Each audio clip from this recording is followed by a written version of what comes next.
मुझे लगता है मुझे रक्षिता को बचाने के लिए मैंशन से कहीं दूर लेकर जाना होगा।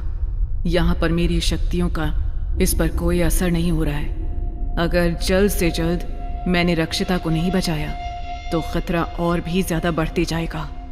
रुद्र लगातार कोशिश कर रहा था, मगर वो रक्षिता की तबीयत में सुधार नहीं ला पा रहा था। अचानक रुद्र को कुछ याद आया और उसने खुद से कहा, अगर मैं रक्षिता को उसकी हवेली में ले जाकर ठीक करने की कोशिश करूं तो शायद मेरी शक्तियां और अच्छे से काम करें, क्योंकि पिछले कई सालों से मैं वहां कैद था। तो उस जगह पर मेरी पावर्स का एक ऑरा पहले से ही क्रिएट है। इस ख्याल के आते ही रुद्र ने रक्षिता को गोद में उठाया और अपनी शक्तियों का इस्तेमाल करके रक्षिता को टेलीपोर्ट करके हवेली पर ले आया। हवेली में आते ही सबसे पहले वो रक्षिता को तहखाने में लेकर गया और वहां पर रखी एक टेबल पर लेटा दिया। हवेली का माहौल हमेशा से रहस्यमयी और डरावना तो था ही, लेकिन उस दिन हवेली के अंदर की हवा कुछ ज्यादा ही भारी लग रही थी। रक्षिता को जब रुद्र वहां लेकर आया तो उसे हल्का हल्का होश आने लगा था। उसे रुद्र पर भरोसा था, लेकिन स्मृति के माया जाल के चलते उसे रुद्र की हरकतें अजीब और खतरनाक लगने लगी थीं। मगर फिर भी रुद्र ने उसकी हालत को समझा।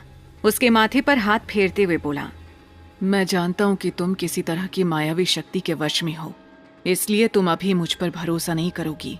मगर मैं तुमसे वादा करता हूं कि मैं तुम्हें इस दर्द से हमेशा के लिए आज़ाद करके रहूंगा रक्षिता।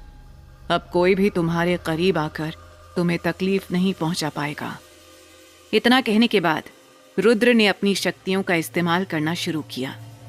रक्षिता ने सामने खड़े रुद्र की आंखों में देखा। रुद्र की आंखें नीली और अजीब सी चमकदार दिखाई दे रही थीं। उसने धीरे से अपना हाथ रक्षिता के कंधे पर रखा और दूसरे हाथ से उसकी नब्ज को महसूस करने लगा। उसकी उंगलियां रक्षिता के शरीर के इर्द गिर्द घूम रही थीं, जैसे कोई अनदेखी शक्ति उसके अंदर से कुछ महसूस कर रही हो। रक्षिता को भी ये महसूस हो रहा था कि रुद्र कुछ करने वाला है। अब तक स्मृति की मायावी शक्ति का असर थोड़ा थोड़ा कम हो गया था। रक्षिता ने रुद्र की तरफ देखा और पूछा, रुद्र, मेरे साथ ये सब क्या हो रहा है? और अब तुम ये सब क्या कर रहे हो? रक्षिता की बातों को सुनकर रुद्र ने चुप रहने का इशारा किया और रक्षिता के इलाज में जुट गया। रुद्र ने अपनी आंखें बंद की और हाथों को फैलाकर जोर से सीना बाहर निकाल दिया, जैसे वो किसी ताकतवर एनर्जी को अपने अंदर ला रहा हो। रुद्र के होंठ धीरे धीरे हिलने लगे, लेकिन आवाज इतनी धीमी थी कि रक्षिता को कुछ सुनाई नहीं दे रहा था। उसकी आंखें बंद थी और उसका चेहरा पूरी तरह से उस एनर्जी पर कॉन्सेंट्रेट कर रहा था। कुछ ही पलों में रुद्र की आंखें अचानक खुल गईं और उनमें से एक अजीब सी तेज नीली रोशनी निकली, जो रक्षिता के पूरे शरीर के आसपास फैलने लगी। रक्षिता ने एक अजनबी एनर्जी को अपने चारों तरफ महसूस किया तो उसकी चीख निकल गई। वो कुछ कहने ही वाली थी कि रुद्र ने अपनी बड़बड़ाहट को पूरा किया और बोला, मैंने तुम्हारे शरीर से हर तरह के मायाजाल के सारे असर को खत्म कर दिया है। साथ ही साथ मैं तुम्हारे चारों तरफ सिक्योरिटी के लिए एक इनविजिबल एनर्जी का घेरा बना रहा हूं। अब कोई भी तुम्हें नुकसान नहीं पहुंचा पाएगा। रुद्र के ऐसा बोलते ही रक्षिता ने अपने शरीर के चारों तरफ एक अदृश्य कवच महसूस किया। उसे अंदाजा नहीं था कि रुद्र की बात ना मानना और ब्लड डोनेट करना उसके लिए इतनी बड़ी मुसीबत खड़ी कर देगा। रक्षिता ने रुद्र की तरफ देखा और माफी मांगते हुए कहा, रुद्र, मुझे माफ कर दो। मैंने तुम्हारी बात ना मानकर बहुत बड़ी गलती कर दी है। अगर मैं ब्लड डोनेट ही नहीं करती तो हमें इस मुसीबत का सामना ही नहीं करना पड़ता। रुद्र ने उसकी तरफ देखा और अपने लहजे को नरम करते हुए उससे बोला, इसमें तुम्हारी कोई गलती नहीं है। मैं जानता हूं कि उन लोगों ने किसी तरह की साजिश करके तुम्हारे साथ ये हरकत की है, इसलिए तुम्हें माफी मांगने की कोई जरूरत नहीं है। बाकी तुम्हारी सेफ्टी के लिए ये कवच तो बना ही दिया है मैंने, मगर तुम्हें भी थोड़ा बहुत संभल कर रहना होगा। रक्षिता को यह सुनकर थोड़ा सुकून सा मिला। वो रुद्र के गले लग गई। कुछ देर बाद जब वो एक दूसरे से अलग हुए तो रुद्र के चेहरे के एक्सप्रेशंस बदलने लगे।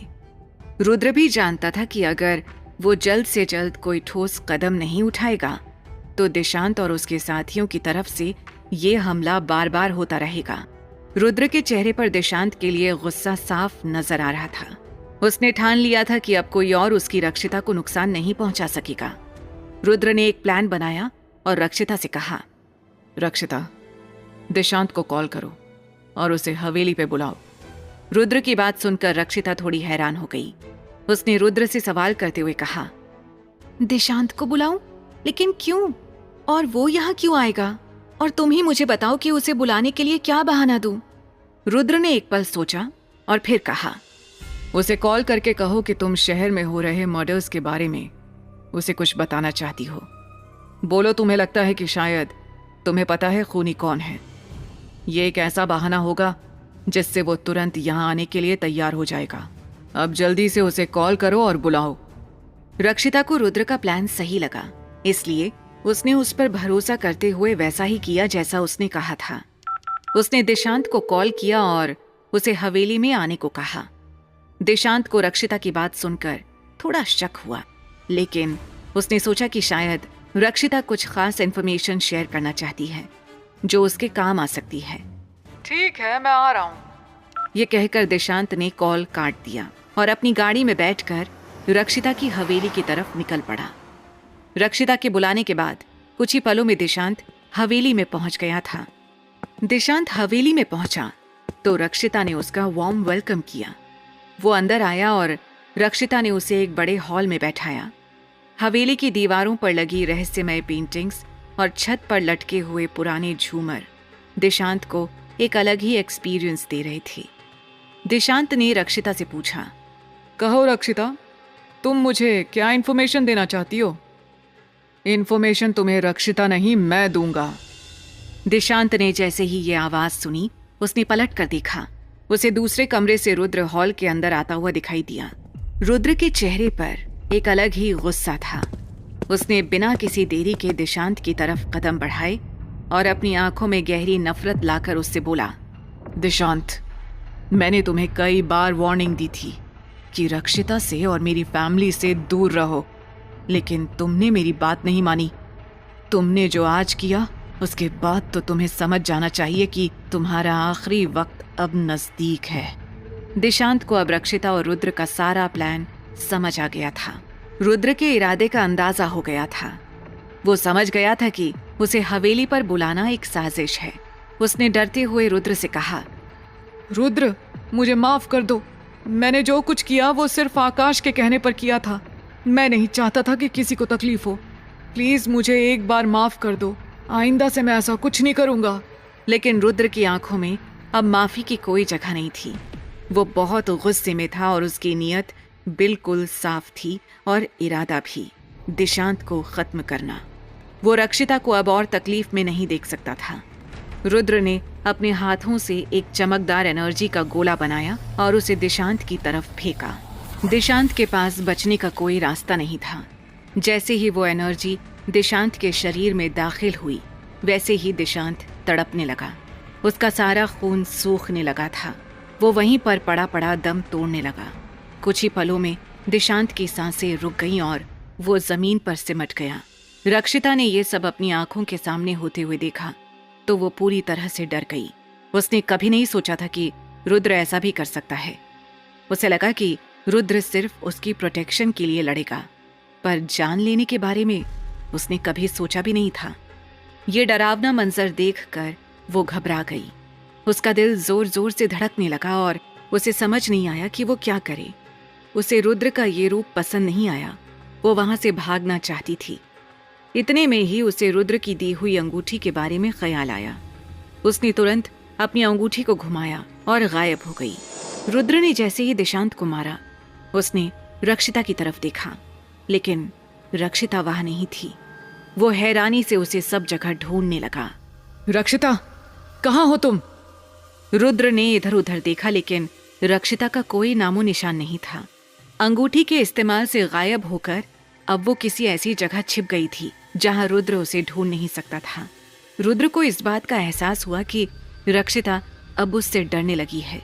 उसने कुछ ऐसा किया था जिससे उसने रक्षिता के भरोसे को तोड़ दिया था। उसे अपनी इस गलती का एहसास हुआ और उसने खुद से कहा, अब मैं तुम्हें कैसे ढूंढूं, तुम्हें कैसे समझाऊं कि मैंने ये सब तुम्हें प्रोटेक्ट करने के लिए किया है। प्लीज मुझे गलत मत समझो, लौट आओ। रुद्र ने हवेली के चारों ओर अपनी शक्तियों का इस्तेमाल किया, लेकिन रक्षिता कहीं नहीं थी। अब उसे ढूंढना और भी मुश्किल हो गया था।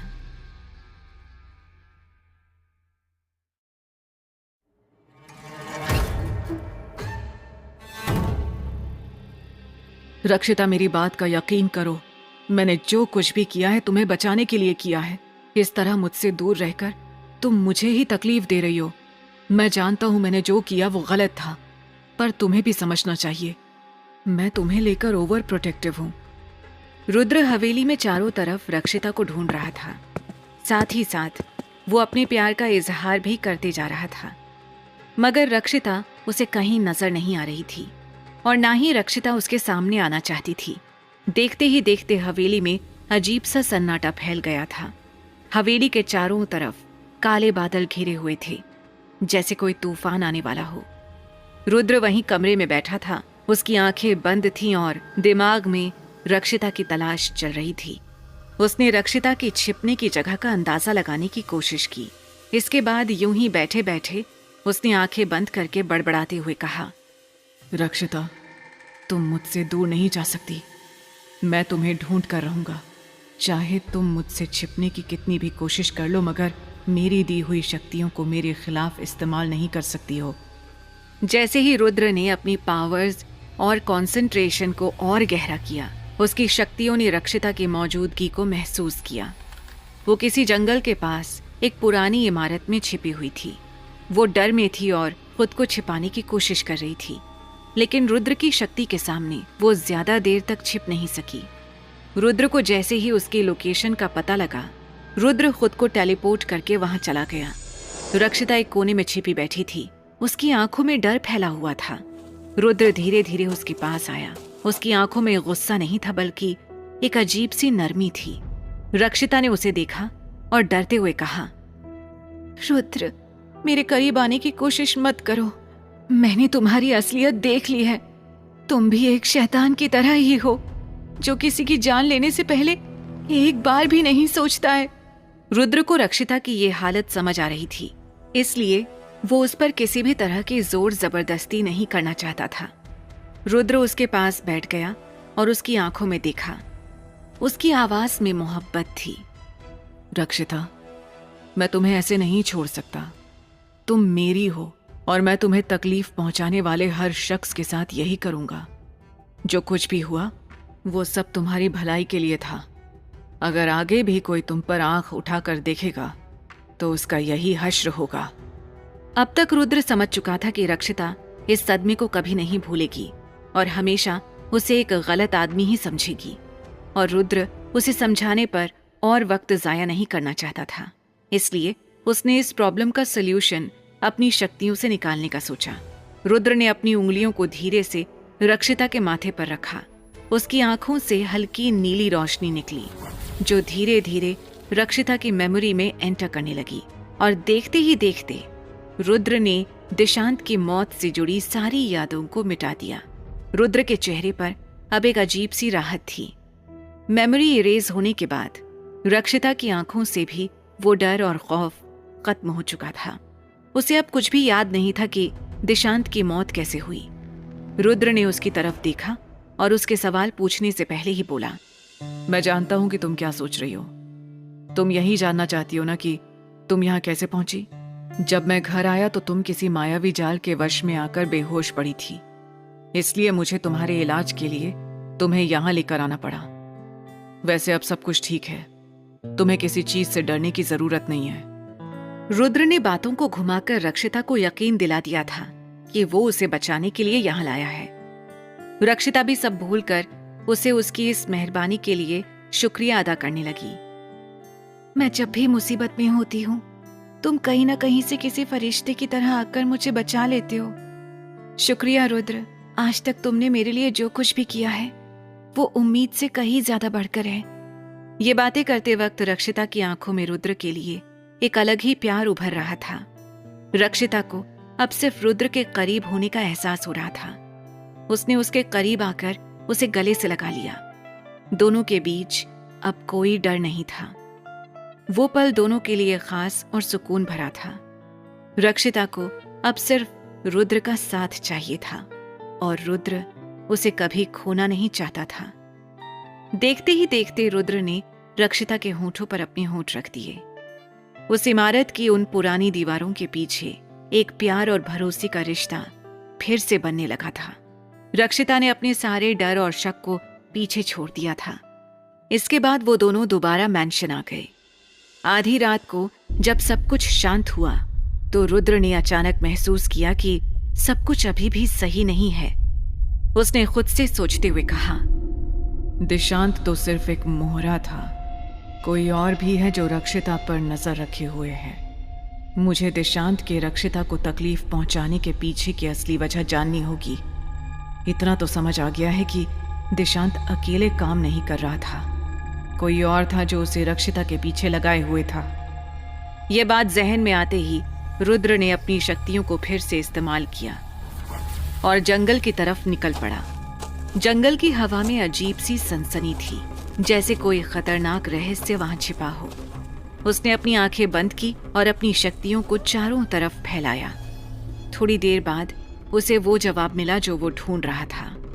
रुद्र ने अपनी आंखें खोली और गुस्से में चिल्लाते हुए बोला, स्मृति, तो ये सब उसके इशारे पर हो रहा था।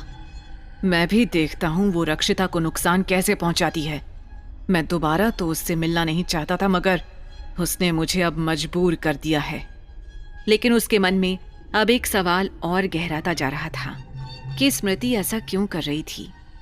क्या उसके पीछे कोई और मकसद था? रुद्र बिना समय गवाए स्मृति के सामने पहुंच गया। स्मृति एक पुराने खंडहर नुमा घर में बैठी थी और जैसे ही उसने रुद्र को देखा, उसकी आंखों में एक गहरी चमक आ गई। उसने रुद्र की तरफ देखा और कहा, रुद्र, तुम अभी भी नहीं बदले, अभी भी पहले की ही तरह पूरी तरह से प्रेडिक्टेबल हो। मुझे तुम्हारी काबिलियत पर पूरा भरोसा था कि तुम मुझे ढूंढ लोगे और यहां जरूर आओगे, और देखो, तुमने मुझे निराश नहीं किया। रुद्र के चेहरे पर गुस्से की लहर थी, लेकिन उसने खुद को शांत रखते हुए कहा, स्मृति, ये सारा खेल अब खत्म कर दो। मैं जानता हूं कि तुमने दिशांत को रक्षिता के पीछे लगाया था। अब तुम उससे दूर रहोगी, वरना तुम्हारा अंजाम भी दिशांत के जैसे होगा। स्मृति ने हल्की मुस्कान के साथ रुद्र की तरफ देखा और कहा, रुद्र, तुम इतना गुस्सा क्यों हो रहे हो? कहीं रक्षिता को दिल तो नहीं दे बैठे हो? अगर ऐसा है भी तो भी मैं जानती हूं कि तुम्हें कैसे उससे दूर करना है। ये कहकर स्मृति ने धीरे धीरे रुद्र के करीब आने की कोशिश की। उसकी आंखों में एक अलग सी चमक थी, जैसे वो रुद्र को अपने वश में करने की कोशिश कर रही हो। उसने रुद्र के करीब जाकर उसे बाहों में लिया और उसके चेहरे पर हाथ फेरते हुए उसकी आंखों में देखने लगी। लेकिन रुद्र अब तक उसकी हर चाल को समझ चुका था। उसने तुरंत अपना हाथ आगे किया और स्मृति को पीछे धकेल दिया और स्मृति पर चिल्लाते हुए बोला, मेरे करीब आने की कोशिश मत करो स्मृति, तुम्हारे इरादे मैं अच्छी तरह से समझता हूँ, लेकिन एक बात याद रखना, रक्षिता से दूर रहो, वरना तुम्हारे लिए अच्छा नहीं होगा। अगर अपनी जान बचाना चाहती हो तो रक्षिता के करीब दोबारा मत जाना। ये सुनकर स्मृति की मुस्कान धीरे धीरे गायब हो गई। वो जानती थी कि अब रुद्र को रक्षिता से दूर करना पॉसिबल नहीं है। इधर रुद्र उसके इरादे का पता नहीं लगा पाया था कि वो आखिर रक्षिता के खून के पीछे क्यों पड़ी थी। रुद्र ने वार्निंग देने के बाद स्मृति को वहीं छोड़ दिया और मैंशन में वापस लौट आया। लेकिन उसके मन में अभी भी सवाल था, स्मृति ये सब क्यों कर रही है? जब वो घर पहुंचा तो अलका ने उसे देखा और उसके चेहरे पर हल्की सी मुस्कान आ गई। अलका खुशी से उसके पास आई और एक्साइटेड होकर बोली, रुद्र, मैंने एनी के लिए एक बहुत ही अच्छा लड़का ढूंढ लिया है। वो कल हमारे परिवार के साथ हमें मैंशन में मिलने आने वाला है। रुद्र ने थोड़ा हैरानी से पूछा, लड़का? ये आप क्या कह रही हैं? आखिर कौन है वो? अलका ने गहरी सांस लेते हुए जवाब दिया, वो हमारी तरह नहीं है, बल्कि वो एक इंसान है। उसका नाम नील है और वो शहर के एक नामी परिवार से है।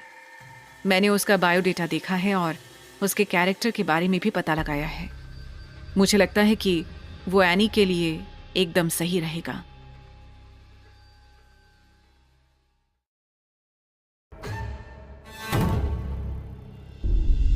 मुझे लगता है मुझे रक्षिता को बचाने के लिए मैंशन से कहीं दूर लेकर जाना होगा। यहाँ पर मेरी शक्तियों का इस पर कोई असर नहीं हो रहा है। अगर जल्द से जल्द मैंने रक्षिता को नहीं बचाया तो खतरा और भी ज्यादा बढ़ते जाएगा।